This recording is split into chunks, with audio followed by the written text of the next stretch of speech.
Crain's invited 3 members of this year's Women to Watch to a downtown restaurant to talk about the challenges facing women in today's workplace.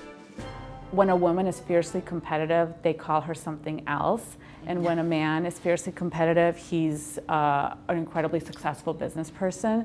But that's the gist of what we, I think, also have to balance as women when we do work in any field. I mean, people think the fashion industry is fueled by women, but it's really ran by men, especially the jewelry industry. So, and I am like one of the youngest designers too. So I'm sure you have to deal with that in advertising as well, and in your fields as well, in education. Well, I've been fortunate. I don't think that gender has ever been a barrier, but I think there are challenges because of it. You just need to learn how to do some things a little differently or operate a little differently. When I started out for the first couple of years, I had no female clients. But as women started to get into the marketing side, things changed in advertising and women began to move up. Do you think the margin of error for a woman in advertising is different, was different, is still different than it is for men?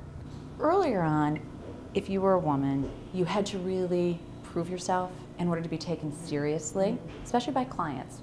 So I think you had to be better at what you did than your male counterpart because you had to prove that you were just as good. I think that's really changed. I still feel in public settings, you know, that the criteria for evaluating me is a tad different.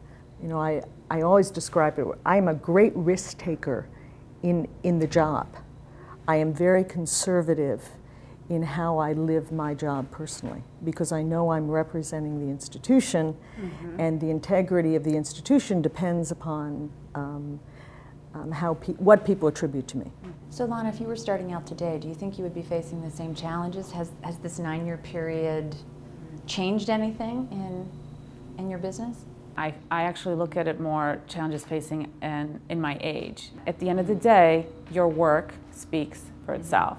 You can be silent and let the product and your service be also your major advocate. For me, that's always been the case. Let me play devil's advocate. Are there situations where you feel your youth is an advantage? Yeah, I mean, you know, I think so too. I do, you know, I'll come into meetings or I'll come into a new client, you know, to meet with a new client, and I think they are a little, you know, taken back, but then we have to win them over. I think it should always be an advantage. I think you should always look at everything that you've got to give as a positive, because like I said, you're your own cheerleader.